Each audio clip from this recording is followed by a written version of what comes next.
My name is Bianca Lee, and I will be reading my third article for the portfolio. And this time I will be reading a few sentences and then just doing the audio, and I'll be telling the page numbers whenever I reach a new page. Alright, I will be reading Mexican Americans and the Push for Culturally Relevant Education, the Bilingual Education Movement in Tucson, 1958 to 1969, by Maritza de la Trinidad. Alright. In April 1990, the National Association of Bilingual Education acknowledged 4 exemplary teachers from Tucson, Arizona at its 19th annual conference. The conference, entitled Bilingual Education at the Threshold of the 21st Century, was co-hosted by Pima Community College and held in Tucson. NABE awarded Adalberto Guerrero, Maria Urquides, Hank Oyama, and Rosita Cota the prestigious Pioneer Award for their work in establishing multicultural education programs in Tucson that led to the enactment of national bilingual legislation and served as a national model. The multicultural programs the article referred to comprised the Spanish for Spanish Speakers program developed by Guerrero in 1959 at Pueblo High School. 3 of the educators, Guerrero, Urquides, and Oyama, had taught at Pueblo during the 1960s, which at that time was 48% Mexican American. Guerrero had developed the program as a way to engage Mexican American students who were bored with beginning Spanish. Now I'm on page 317. Some students had even failed it. Since many of his students were native Spanish speakers, he introduced a more advanced Spanish linguistics course for these students that included composition, Spanish and American literature, and the cultural heritage of Spain and Mexico. After the first year, students in this course not only performed better, but had also developed a positive self-image that translated into better performance in their other classes. The program's success and popularity among the students encouraged Guerrero, Euripides, and Oyama to create a 4-year honors program that focused on developing students' speaking, reading, and writing skills in Spanish.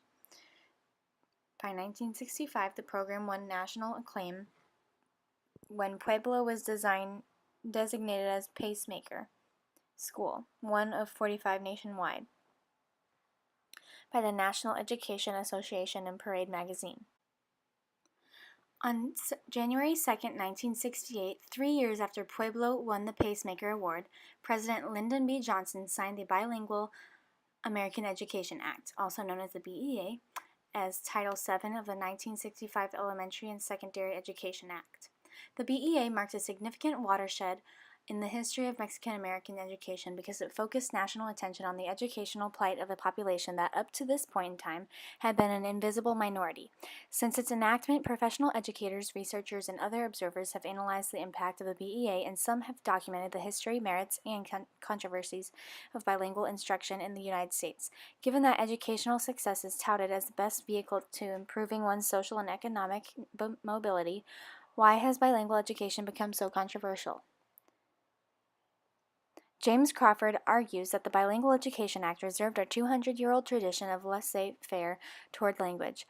Also, it appeared to contradict treasured assumptions about the melting pot, or more accurately, about the Anglo-comfortist ethic in American culture. Guadalupe San Miguel, Jr. echoed Crawford's assessment in his study of federal bilingual education.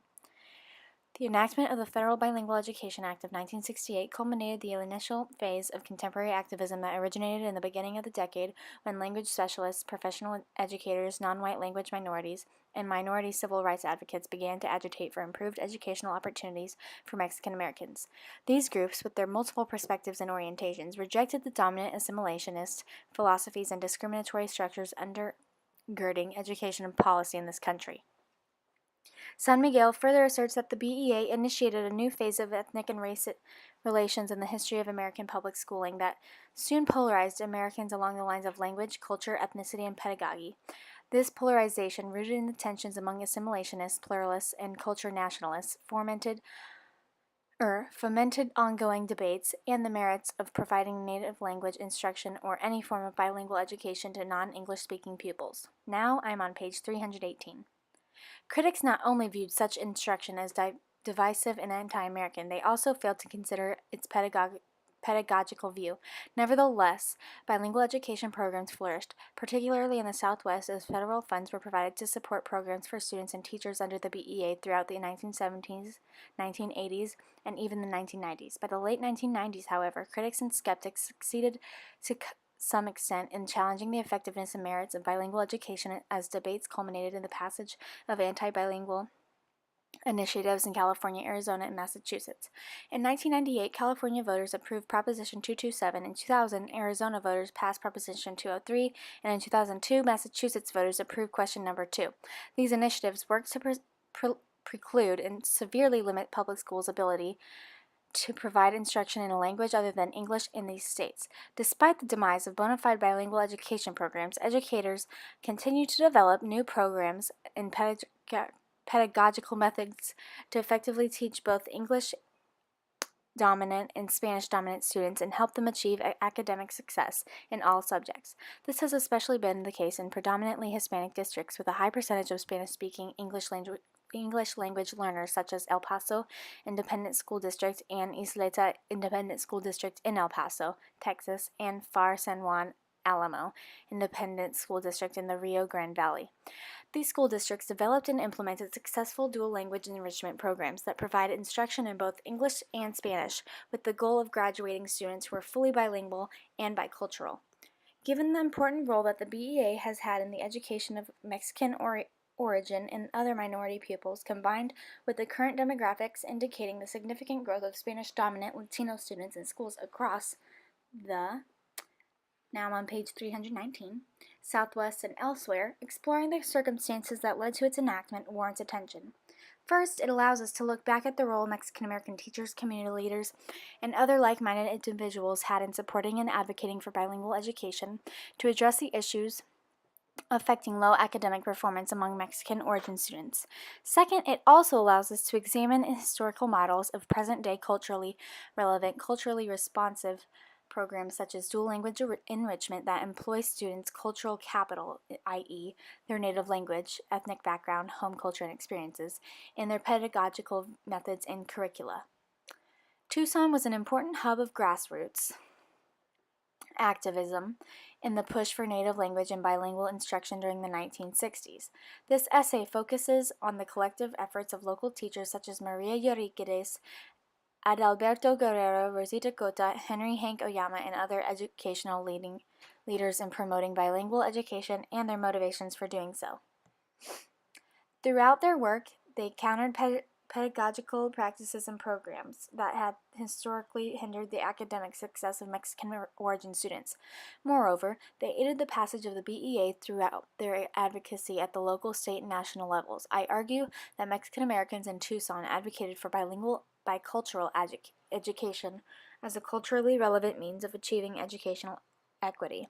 Like Mexican Americans elsewhere in the Southwest, those in Tucson viewed bilingual education and other pedagogical approaches that incorporated the home language and culture as a means of fostering academic success and reducing the high dropout rates among ethnic Mexican students.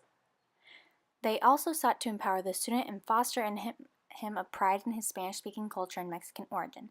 In promoting the Spanish language as a valued pedagogical resource, they found that Spanish properly used to be a bridge to the learning of English instead of an obstacle, and that Mexican-American students can become truly bilingual and bicultural. The Tucson case thus provides an opportunity to examine the role that Mexican Americans had in asserting their language and cultural rights against the backdrop of the larger civil rights movement. Bilingualism and bilingual education in the United States. A brief overview. The notion of bilingualism and the practice of providing instruction in a language other than English in the United States were not new in 1968, nor were they confined to the, now I'm on page 320, Southwest. Both were common in private and public schools in various parts of the country. Since the mid to late 19th century, immigrant parents frequently requested that their children be instructed in their native language, whether it was German, French, Italian, Dutch, Chinese, Japanese, Czech, or Spanish, as a means of preserving the native home language, home culture, and ethnic identity of their children. In some cases, the push for native language acceptance by various ethnic groups may have represented a resistance to assimilation, but it also may have represented a demand for recognition of ethnic differences in the dominant culture.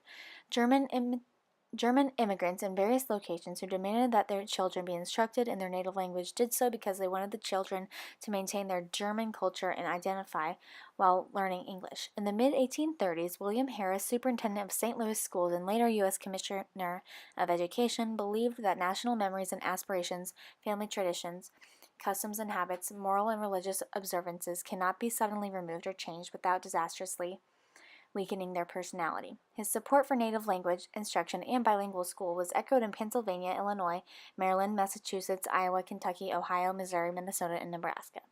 Native language or bilingual instruction also spread to western states such as Colorado, Oregon, Texas, California, and New Mexico. By the late 1800s, Chinese language schools existed in San Francisco and 7 Czech language schools were established in Texas. Texas's long bilingual education tradition included German, English, and Spanish-only instruction. Hispanos in New Mexico demanded instruction in both Spanish and English as a means of preserving their language and culture during the territorial period. Community leaders requested that schools provide Spanish language instruction and Spanish-speaking teachers to meet the specific needs of their children.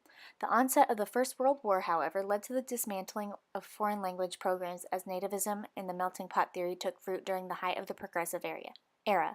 Progressivism also fostered an Americanization movement that targeted recent immigrants. Americanization reflected the progressive era idea that immigrants needed to learn English and assimilate into the American way, or life as quickly as possible, in order to be successful.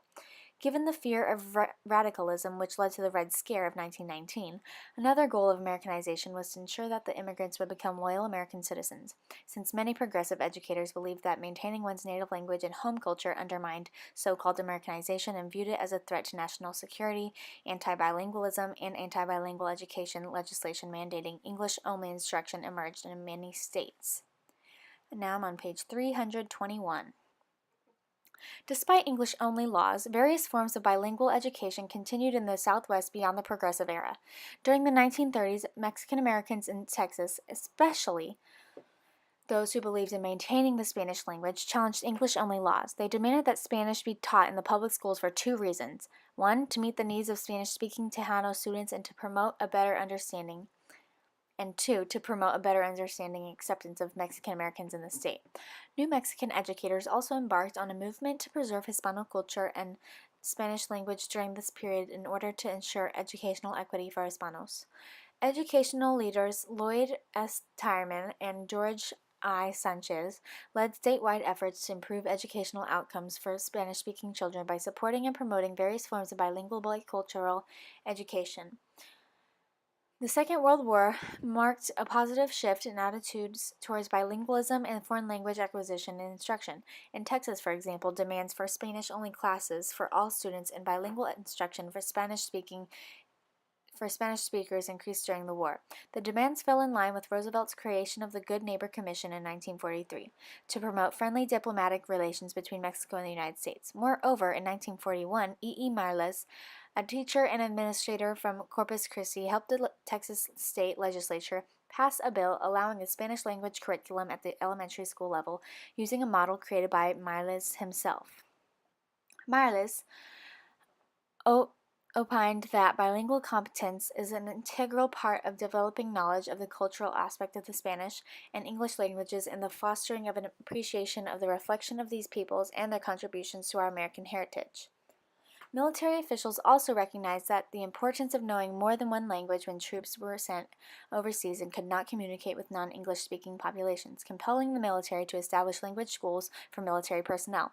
Federal support for foreign language acquisition and instruction was further aided by the National Defense Education Act of 1958 that was spurred by the launching of the Russian satellite Sputnik in 1957. Under the NDEA, federal outlays of more than $1 billion funded education programs to improve instruction in science, mathematics, engineering, and foreign languages. The trend toward providing native language instruction in the Southwest and elsewhere continued through the 1960s as two-way bilingual instruction in English and Spanish, Spanish-only instruction, and Spanish for Spanish speakers programs were created for Spanish-speaking students. In Miami, the push for bilingual elementary education came from well-educated Cuban refugees who, now I'm on page 322, who demanded that their children be instructed in both Spanish and English as a means of promoting linguistic and cultural pride and ensuring their academic success. By 1963, school officials in Dade County, Florida, created 2 bilingual and Spanish for Spanish speakers programs to promote bilingualism among Spanish and English speakers alike. Educators noted a clear improvement in educational outcomes among students who participated in these programs. In 1964, local school officials in Texas established 2 bilingual schools in Laredo and 1 in San Antonio. By 1968, there was about 24 locally implemented bilingual programs in the Southwest, mostly in Texas. These programs not only demonstrate the shifts in educational philosophies with regard to teaching Spanish-speaking pupils, but also the growing influence of Mexican-American teachers, parents, and education officials in promoting education reform. Spanish for Spanish speakers, the origins of bilingual education in Arizona. In September 1940, Carlos de la Trinidad walked to Lowell Elementary School, which was located across the street from his family home on South First Avenue in Buckeye Road in Phoenix, Arizona. On his first day of school, Carlos walked into his classroom while the teacher, Mrs. Brown, a tall, blonde Anglo woman, was giving instructions in English. Despite being born in Phoenix, Carlos did not speak English because his family spoke only Spanish at home. Because he did not understand what the teacher was saying, he walked out of the classroom and walked back home. The next day, his mother took him back to school, and looking back at his days at Lowell, Carlos did not recall ever having any form of bilingual or Spanish language instruction, even though the school's student population was approximately 60 to 70% Mexican American. Eventually, he learned English and even became his classroom representative and attended meetings about school activities and news that were held in the basement auditorium. He attended Lowell School from 1940 to 1946, and then he and his family moved to Eloy, Arizona, a small rural community located between Tucson and Phoenix. Carlos's story is not unique, as Arizona had not embraced bilingual education or native language instruction in the 1940s, despite the state's sizable Mexican origin and Spanish-speaking population. Although Spanish was a language of instruction when schools first opened in Tucson in 1868, this did not last long. In the late 19th century, some educators and school officials in Apache County and other parts of the state had supported the notion that Spanish-speaking Mexican pupils should be proficient in both English and Spanish. By 1900, however, support for bilingual education for Spanish-speaking pupils had waned as the influx of Anglo migrants increased and Mexican Americans lost their influence within the state's educational and political systems. Now I'm on page 323. Some Arizona educators were ambivalent about promoting bilingualism in schools. For some, it was a problem, while others it encouraged it. Victor H. Kelly, a former head of the training school at Arizona State Teachers College in Flagstaff, articulated that ambivalence is in a manual for the instruction of bilingual children. Bilingualism and its effect upon various aspects of schoolwork is a problem of vital significance to those interested in education in the Southwest. Large groups of the population are bilingual, a circumstance which language teachers have oftentimes been eager to encourage. Others insist that pupils should learn English and do not wish them to become bilingual. For much of the first half of the 20th century, separate English-only classes, as part of Americanization programs, formed the basis of language instruction for the state's large Spanish-speaking or foreign population. In some ways, the Americanization program, called 1C or 1M, served as quasi-bilingual education in various schools, especially those in southern Arizona such as Tucson School District No. 1, but in general Spanish language instruction was not part of the program.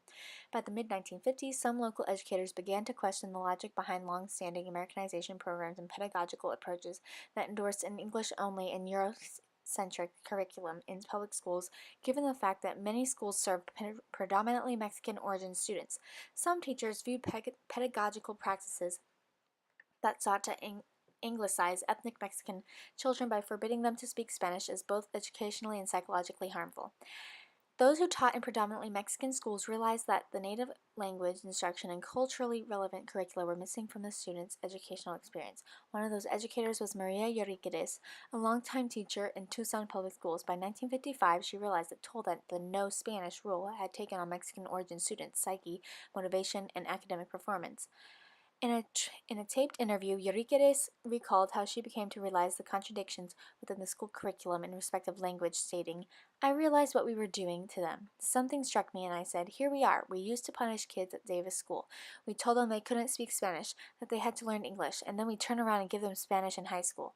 Yoriquedes was concerned not only with the methodologies used to teach Mexican origin students, but also with the mixed messages they were receiving in schools. After graduating from Tempe Normal School in 1928, Yoriquedes began her teaching career at Davis Elementary School, the largest school in the district, with 720 students, 98% of whom were of Mexican origin. During her tenure at Davis, she developed excellent teaching skills on reading, which was important for Spanish-speaking children who began their education in 1C. Now I am on page 324. Despite the large Spanish-speaking student population, however, Yoriqueres followed the district's policy of not allowing students to speak their native language on school grounds, and even discouraged them. In 1948, after 20 years at Davis Elementary, she was transferred to Sam Hughes Elementary, a predominantly Anglo school, where she taught for 7 years.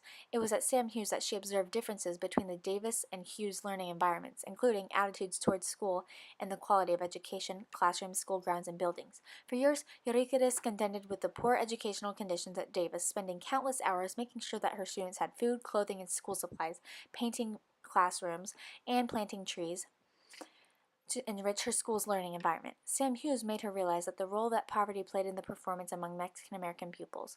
Yoriqueres also recognized that the pedagogical methods for teaching these students, which was largely based on educational language or English language acquisition and an Eurocentric curriculum, had to change so that they would be proud of themselves and be able to achieve success in their studies.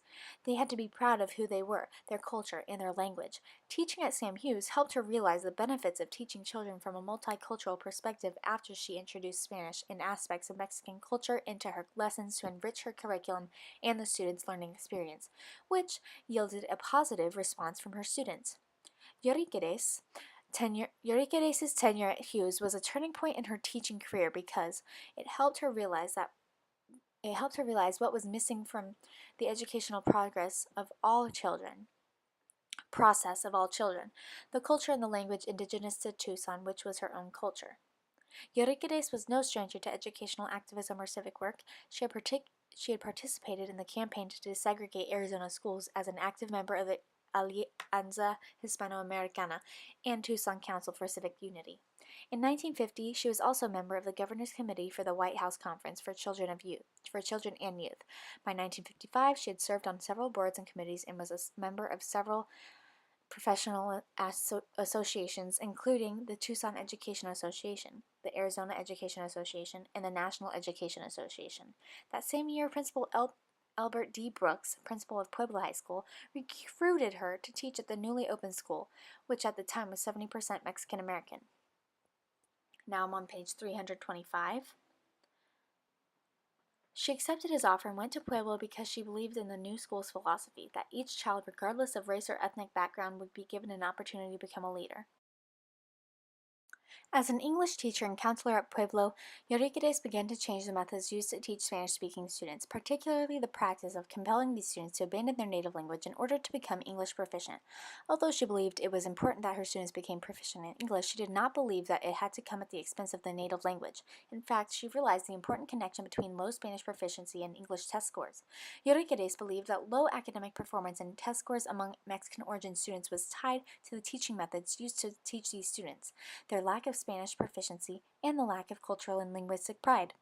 This motivated her to revamp the curriculum and teaching methods to make them more culturally and linguistically relevant and to help students regain pride in their Mexican heritage and culture. Yoriqueres espoused a view of Americanization that affirmed the cultural and linguistic capital students brought with them to the classroom rather than a subtractive one, which typically negated their cultural and linguistic background. While she believed that using Spanish to a medium of instruction was a valuable pedagogical tool in teaching non-English speaking students, Yoriqueres did not consider it a permanent solution. The idea behind bilingual education was to make it easier for students to learn English. Therefore, I didn't feel that students needed bilingual education at every level. Unless a student could not speak English at all, then I feel it was okay to help them along with bilingual classes. These students need to compete in society and therefore need to express themselves well in English. I did not feel we should teach bilingual education to a child forever. Nevertheless, Yorikides used the various professional and civic meetings she attended at the local and state and national levels as platforms to focus national attention on educational issues affecting Mexican origin students and to advocate for bilingual education as a means of fostering their academic success. As a presidential appointee to the White House, conferences on children and youth in 1960 and 1970 combined with her membership in the National Advisory Committee on Extension and Continuing Education and involvement in the NEA. She took the issue of bilingual education to the national forefront. As a member of the Arizona Bilingual Council, TEA, and AEA, she played a key role in informing the local and state educational community and policymakers on new methods, materials, and procedures for teaching Mexican origin children and the importance of fostering bilingualism among students who became bilingual and multilingual homes.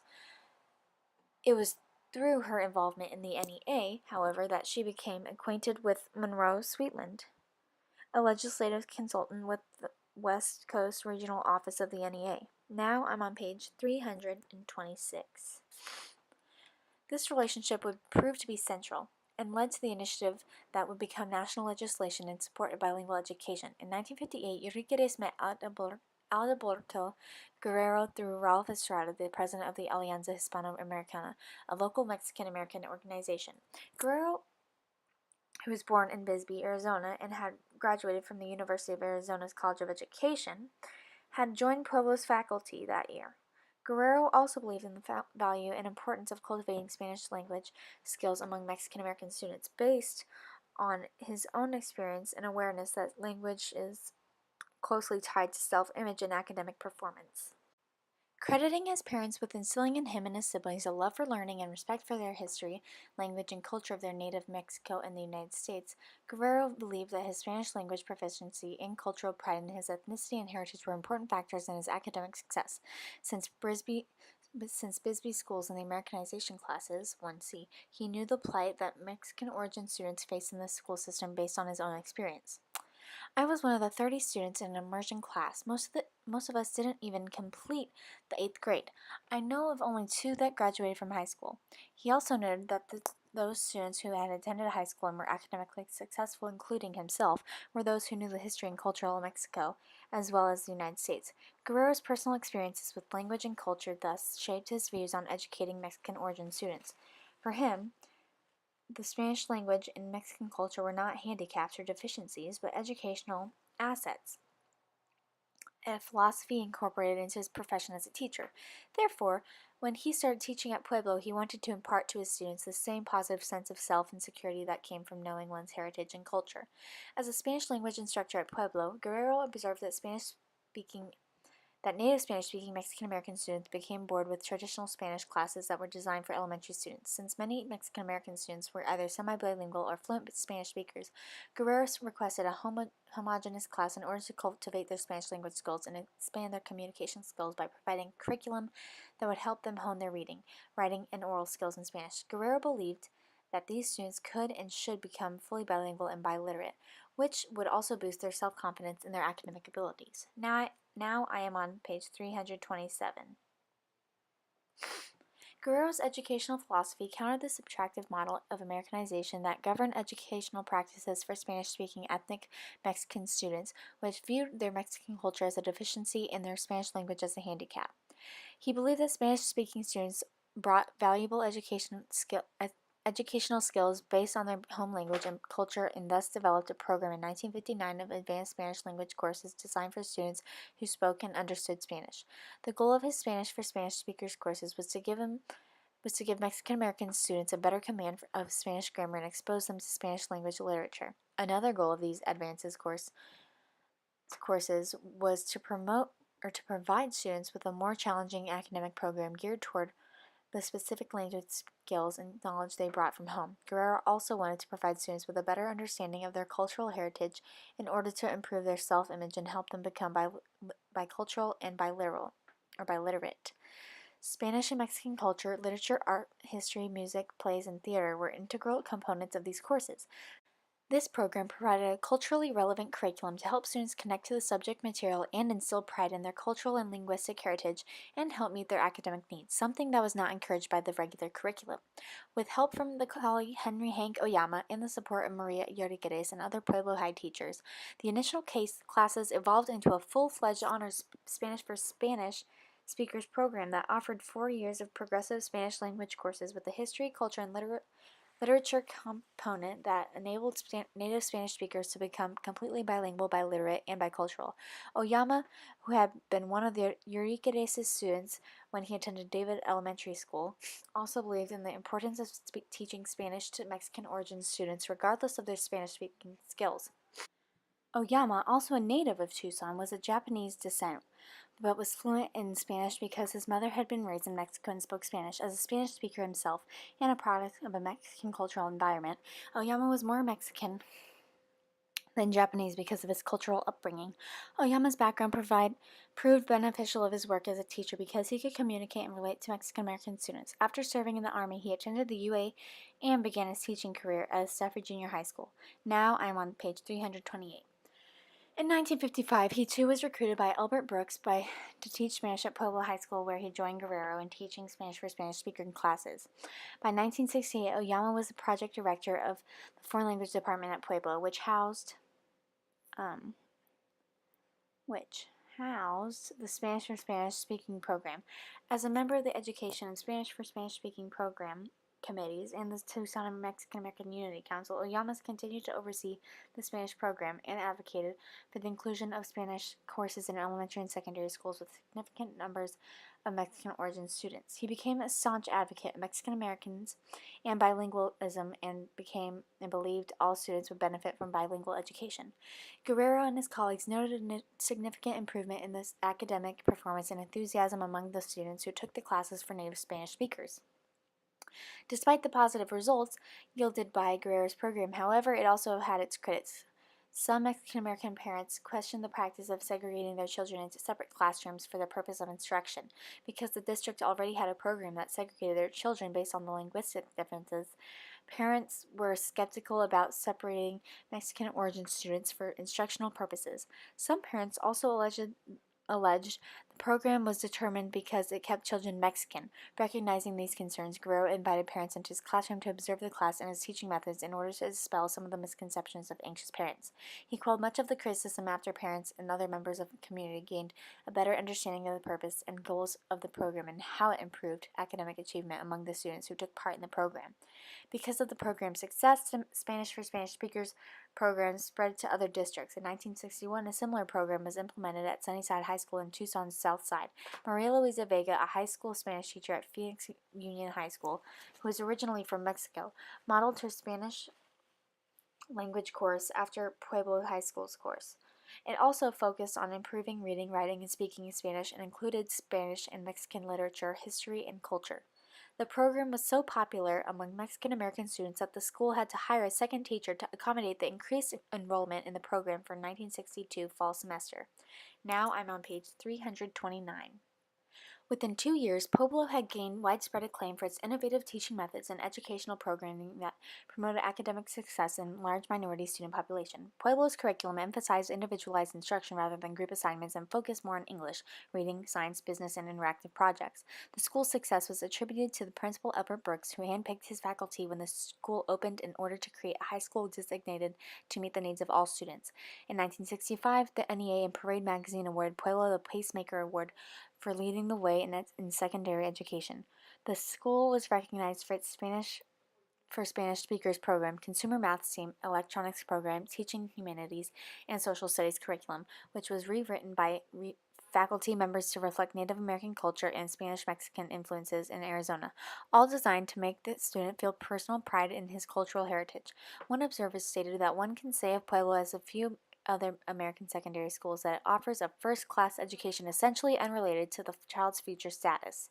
The NDEA, which encouraged an interest in teaching foreign languages in public schools, not only provided the impetus for Guerrero and his colleagues to develop the advanced Spanish language program, but also it provided the funding.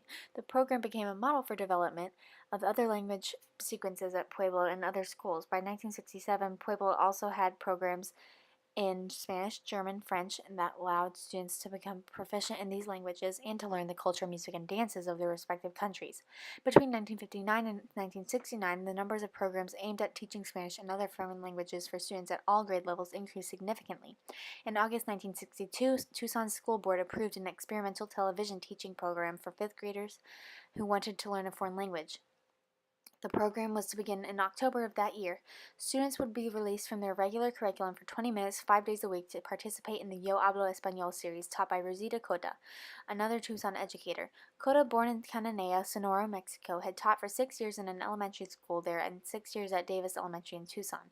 She too believed in promoting Spanish language acquisition and instruction and was a staunch advocate of both bilingual and multicultural education in elementary schools.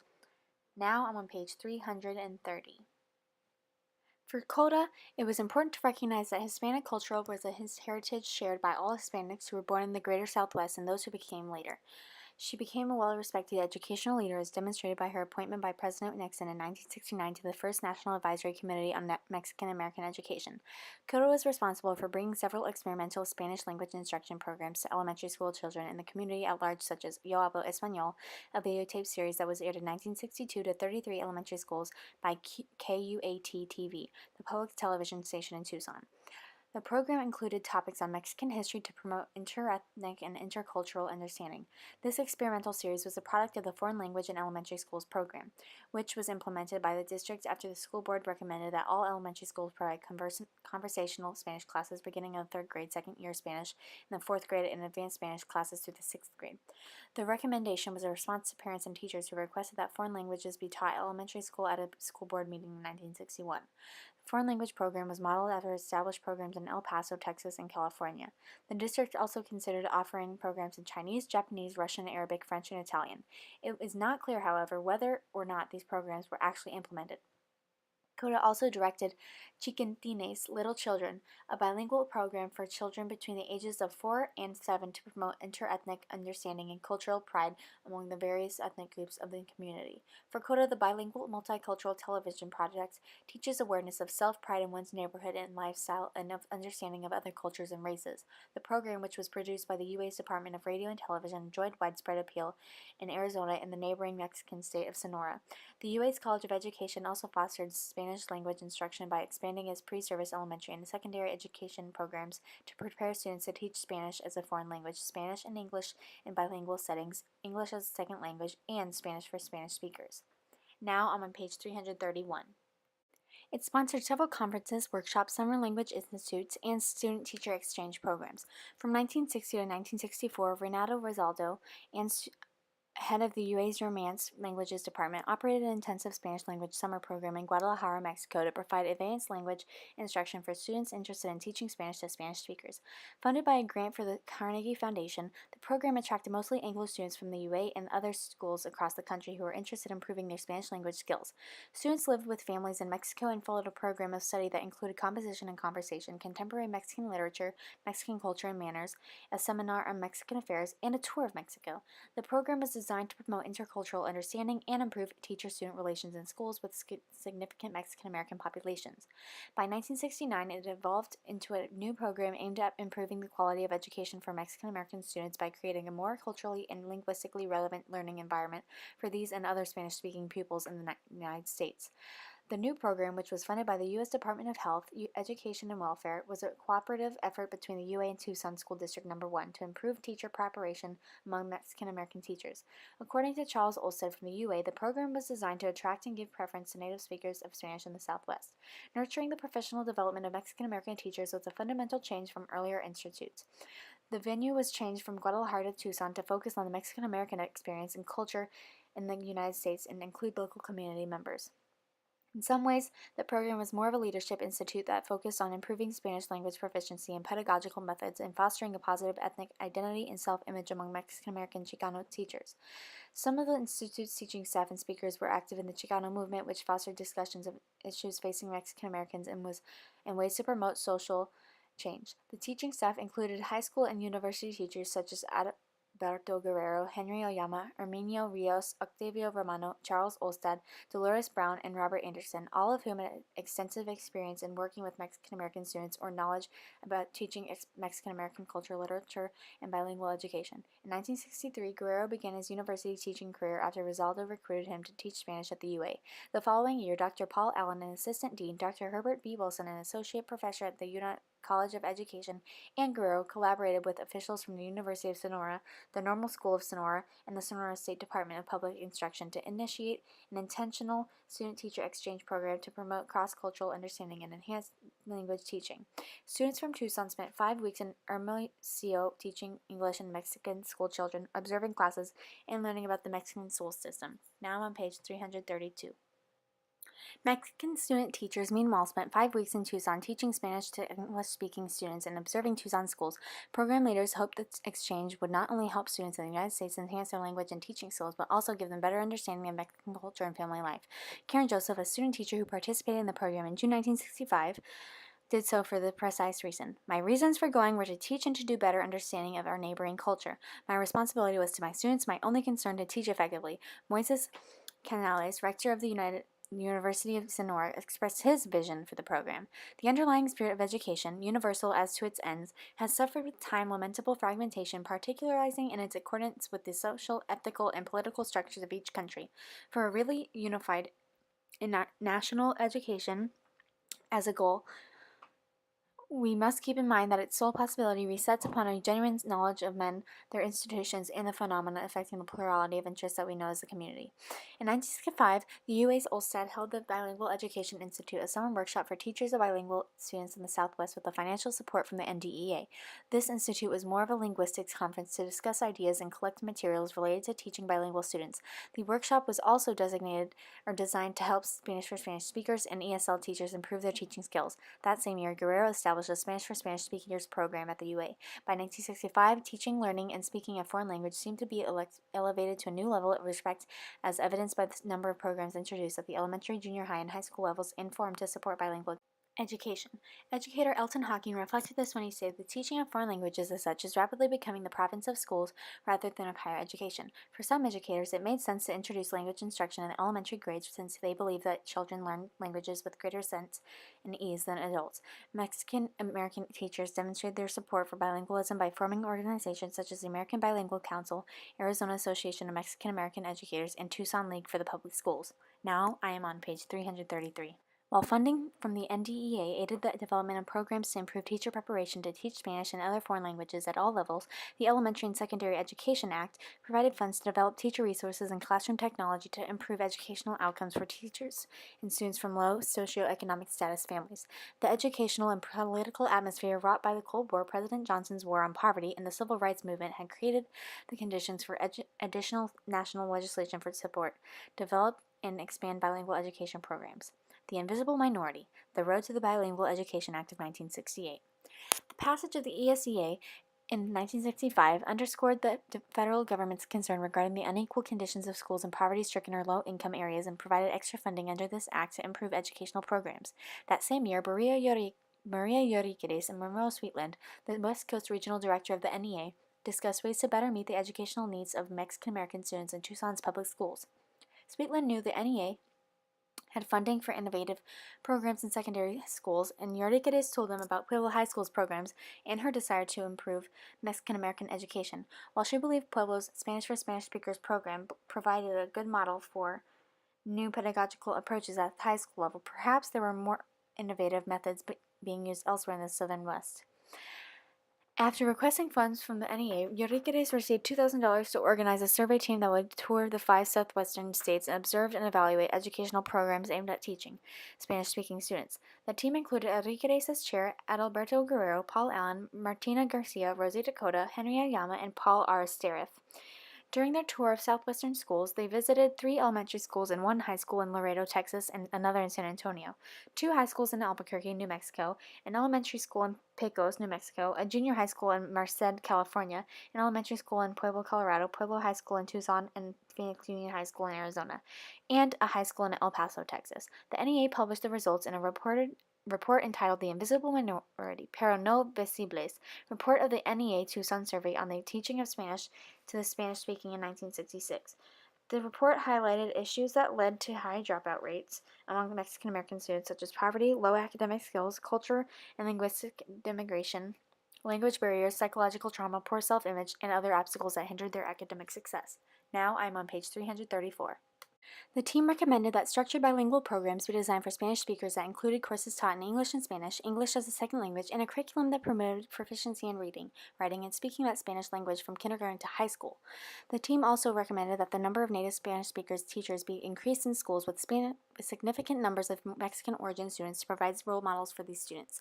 The invisible minority gained national attention from the local, state, and federal lawmakers, public officials, community activists, educators, and administrators.